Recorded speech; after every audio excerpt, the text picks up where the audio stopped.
ગર્ગ મહારાજે કીધું, હું નામ પાડવા આવ્યો છું, પણ બિલકુલ ગુપ્તમાં. તમારા ઘરમાં તમારા નોકર ચાકર છે ને એને પણ બહાર કાઢો, બારી દરવાજા બંધ કરો, પછી આપણે નામકરણ કરીએ.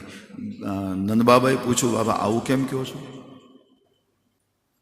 જે 3 કારણો બતાવ્યા છે કે આપણે ગુપ્તમાં નામકરણ કરીએ. એના 3 કારણો. એક કારણ, કંસ પાપમતી સખ્યમ. કંસ પાપમતી સખ્યમ તવ ચ આનક દુંદભે દેવક્યા અષ્ટમો ગર્ભો સ્ત્રી ભવિતુ મર્હસી. કંસ પાપમતી સખ્યમ તવ ચ આનક દુંદભે. આ પહેલું કારણ.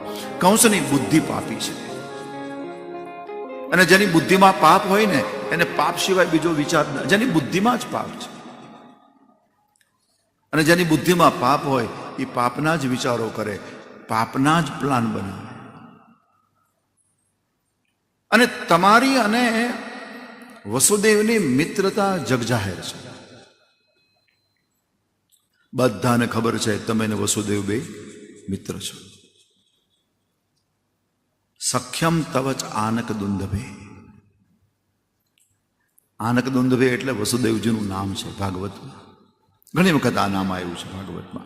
આનક દુંદભે એટલે એ જ્યારે જન્મ્યા ને વસુદેવ, ત્યારે દેવતાઓના દુંદભી વાગ્યા હતા અને નરઘા વાગ્યા હતા, તબલા. એટલે એનું નામ આનક દુંદભી છે. તમારી અને વસુદેવજીની મિત્રતા જગજાહેર છે, અને કંસની બુદ્ધિ પાપી છે. એટલે એ સતત પાપ વિચાર કરીને એના કાળને મતલબ ગોતી રહ્યો છે બધું. આ બહુ પાપી છે. હવે હું જો અહીંયા જાહેરમાં શંકા કરું તો, જાહેરમાં નામકરણ કરું તો, બધાને ખબર છે કે ગર્ગાચાર્ય યદુવંશ સિવાય કોઈને ત્યાં જાતા નથી. તો આ બે જે નામ પાડવા ગયા એ દીકરા દેવકી વસુદેવના હોઈ શકે, આશંકા પડી છે. અને ત્રીજું કારણ, દેવક્યા અષ્ટમો ગર્ભો ન સ્ત્રીર ભવિતુમર્હસી. દેવકીનો 8મો ગર્ભ સ્ત્રી હોય, બાળકી હોય, દીકરી હોય, એ હજી કંસની બુદ્ધિમાં ઉતર્યું નથી.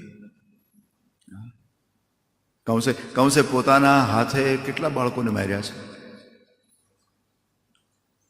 કંસે દેવકીના પોતાની હાથે કેટલા બાળકોને માર્યા? 6. 7મો ગર્ભ ક્યાં છે? બળરામજી. પણ એ 7મા ગર્ભનું કર્ષણ કર્યું છે. 4.5 મહિના સુધી આ ગર્ભ દેવકીજીના ઉદરમાં રહ્યો છે. એ તો આપણને વ્યાસજી લખ્યું એટલે ખબર પડી કે એ તો કર્ષણ કરીને ન્યા. બાકી જગતમાં તો એ વખતે એવી જાહેરાત થયેલી કે બિચારી દેવકીને એટલો બધો ત્રાસ થયો કે એનો ગર્ભ સ્ત્રવી ગયો. મતલબ આપણી ભાષામાં કસુવાવડ થઈ ગઈ. હવે 4.5 મહિના સુધી ગર્ભ દેખાડો, અને 4.5 મહિને આ વસ્તુ બની. એટલે કંસ હેરાન થઈ ગયો કે હવે મારે એને ગર્ભની ગણતરીમાં લેવો કે નહીં. આકાશવાણીએ શું કીધું તું? 8મો. હવે અહીંયા એક ગર્ભમાં ગડબડ.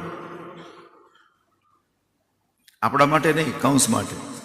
હા, વિદ્વાનોને બોલાવ્યા અને બધા વિદ્વાનોને ભેગા કરીને કીધું કે ભાઈ આ એક આ સમસ્યા આવી છે, તો એ ગર્ભને હું ગણતરીમાં લઉં કે નહીં.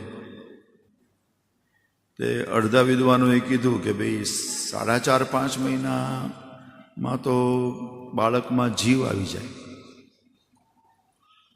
તો એને ગર્ભમાં ગણતરીમાં લેવો પડે. પણ અડધા વિદ્વાનોએ કીધું કે ભાઈ જ્યાં સુધી જન્મ ન થાય ત્યાં સુધી ગણતરીમાં લેવાય નહીં. એટલે એમાં હેરાન થયો. અડધા કે લેવો જોઈએ, અડધા કે ન લેવો જોઈએ. હેરાન. મુશ્કેલી ઊભી થઈ. એટલે દેવકીનો 8મો ગર્ભ સ્ત્રી હોય એ હજી કંસની બુદ્ધિમાં નથી ઉતરતું, અને પાછી બાળકી એ પાછી ઉડી ગઈ છે. એટલે કંસ બહુ હેરાન છે. 8નો આંકડો. પછી તો કંસે એવું નક્કી કર્યું કે 9મું સંતાન થાય ને એને મારી નાખો. એટલે જે કાંઈ ગણતરીમાં ગડબડ છે ને બધી પૂરી થઈ જાય. ભગવાને દિવ્ય લીલા કરી. દેવકી વસુદેવજીનું 9મું સંતાન દીકરી જન્મી છે, સુભદ્રા. આ 9મું સંતાન છે. એટલે કંસ હેરાન બહુ છે. એટલે આજ ગર્ગ મહારાજે કીધું કે આપણે ગુપ્તમાં નામ કરો. બોલે આપની જેવી ઈચ્છા.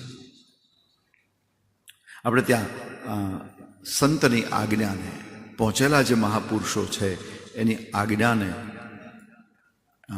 ઉલ્લંઘન ન કરાય, આવો નિયમ છે જે પહોંચેલા છે.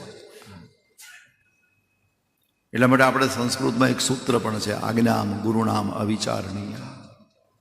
ગુરુની આજ્ઞા અવિચારણીય, વિચાર કર્યા વગર એનું પાલન કરાય. પણ આજ્ઞા કરનારો સમર્થ હોવો જોઈએ. હા, નહીં તો આમાંથી પાછી અંધશ્રદ્ધા જન્મે.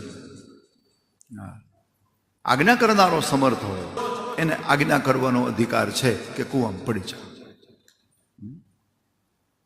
એટલે આવા સમર્થ પુરુષો, એના માટે એવું કહેવાય કે એની આજ્ઞા અવિચારણીય છે, વિચાર ન કરાય.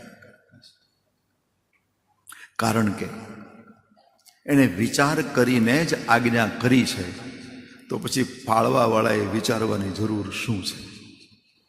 એટલા માટે